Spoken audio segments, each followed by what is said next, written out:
Mate, I'll start by saying, what are your thoughts, general thoughts on team meetings? Don't like them. Good teams train. Yeah. Poor teams meet. I love it. How long was a David Park an hour? Too long. What did he do? He can be a pain in the backside sometimes, that bloke. He can. Was he? How good was he? How good a coach was he for you? No, he's very good, and he was very articulate. He was organised. He worked extremely hard in trying to organise our footy club to become good. But we had a really good bunch of players who had an idea that what they had to do, and they just needed someone to organise them properly. And I think that what happened. That's what really helped. It was an amazing career. You were there for so many, magic moments in the history of the club. Can I ask you about your perspective and your view of a couple of things? Sure. Bususto's mark in '81. Unbelievable. Well, you were right there, though, weren't you? I was standing next to him, and he was about 2 stories up. We went up on top of everybody, and just before that, the week before that, Kenny Hunter, who just arrived from Perth as well the same year, took an unbelievable mark. And I remember saying to Buzz after the game, because he was such a confident, he couldn't believe that Kenny had taken that mark. He said, "I'll beat him." And a week later he did. It was unbelievable. I went, "You're kidding, aren't you?" He said, "That is the mark of the year." As soon as he came down, he said, "That's it." I went, "Okay, good as gold." I couldn't dispute, I can tell you. What do you got now? I feel under pressure. Round 7, yeah. 1984, I think, or 85. You kicked 7 against Geelong. Do you remember that? David Rees-Jones got knocked out. Really? Yeah. And that inspired you to kick 7? No, didn't inspire me at all. Actually, it made me laugh, when he got knocked out. Blight's Torp. I was on the mark. Yes. Did you? Yeah, well, there was an unusual feeling because I played Malcolm, and in the first half he hardly touched the ball. And I saw Bruce Dill was playing on a bloke, and I don't want to discredit Johnny Douglas, but Johnny Douglas was no Malcolm Blight, I can assure you, and I was no Bruce Dill. And I thought there may have been some selection problem there up in the coach's box. I kept looking up and going, "Well, this bloke might be just a tad good for me." And he certainly was, and he kicked 3 goals in the last quarter, and that was basically the end of the game. And we lost a game that we should have won. And I was unfortunately on this bloke who, I think we've seen enough of Malcolm to see that he's a freak, Yeah. And he was certainly the turning point. And he kicked this ball. It wasn't 80 metres. That was a whole load of rubbish. It was about. I would have been standing on the 50-metre line. He kicked the top. And as soon as you hit it, you can tell. It's like hitting a golf ball, and you go, "Wow, geez, that came off pretty quick," straight off the boot. And I looked over my head and went, "Oh." It's the end of that. So I had to walk off the ground with the head down and just cop it sweet and move on to the next day. What can you do? What can you do? You got to keep moving. Yeah, you got to keep moving. I do blame myself, but there's a couple of blokes in the coach's box who could take a tad of blame too. Bruce Dill, what was wrong with him? Where was he? I'm thinking about a definitive player profile from the 80s, Mark. Can you remember? Exactly. Now, can you remember, if you can just go back and pretend it's 1983 again. Favourite food? What would it have? Do you remember? Because you would have done My favourite food. Yeah. My favourite food was probably pasta. Your favourite drink? My favourite drink? Well, actually, my favourite drink wasn't beer, but I had a lot of them. It was, I suppose, it was probably. I used to love milkshakes. You're right. Your answer of favourite food as pasta is correct. Yeah. And then favourite drink was usually beer. From when I was a young kid with the record, that's what I used to read every. Yeah. Well, favourite holiday spot was Surface. No, I didn't go there. Didn't you? No, it's a hole. Haven't you been there for a while?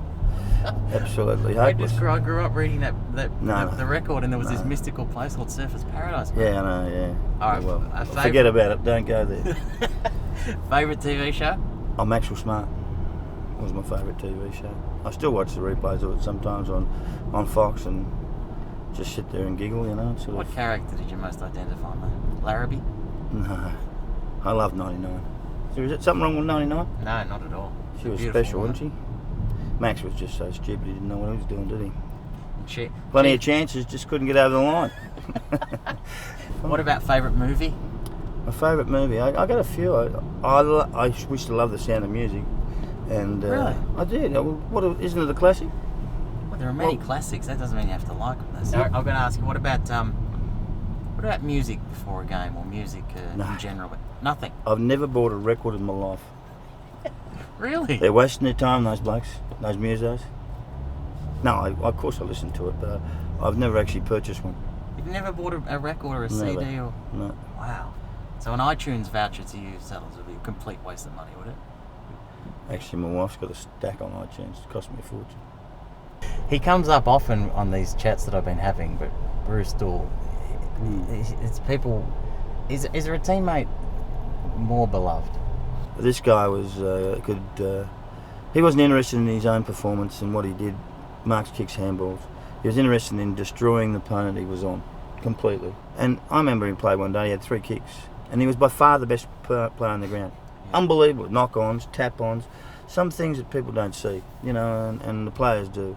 So for mine, you know, I mean, I'm glad that some of the people today, young kids, couldn't get some footage of him and have a look at him because he was sensational. And it would be fair. Did you, during the week, because you were centre half forward, he was centre half back, or did you do? I played on him a lot. Yeah. How was that? Practice matches. Yeah, he destroys your confidence. Yes. No. This famous recovery session on Sunday. Yeah. Well, it was famous, all right. Very famous, and they talk about leading teams now. Yeah. Well, we were doing leading teams back then. We didn't have a bloke who had to get paid to do this. We were doing it amongst ourselves. The honesty amongst us on a Sunday morning was unbelievable. We'd play soccer, we'd run a lap of the park, we'd have a game, Catholics versus the Protties, and then we'd have a few beers, and we'd go through some stuff and watch the world of sport, which was religious for us. Loved it, you know. I still miss it. I do too. And so we'd do that, and then they'd start to talk about each other's games. People would start to talk about, well, you didn't do this. Why didn't you do it?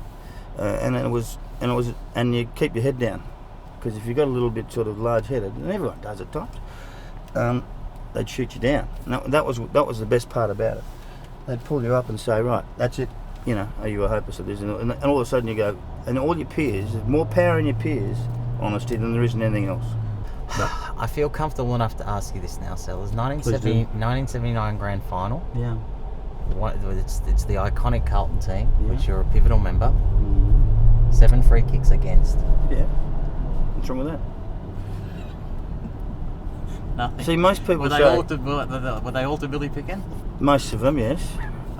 My job was not to let Billy run away. My job was not to stop, to not allow him to play on it in his own, not allow to do those sorts of things. Yeah. So, and I played on him once before. I reckon I gave away 12 when Alex Shizelenko first took over in '78.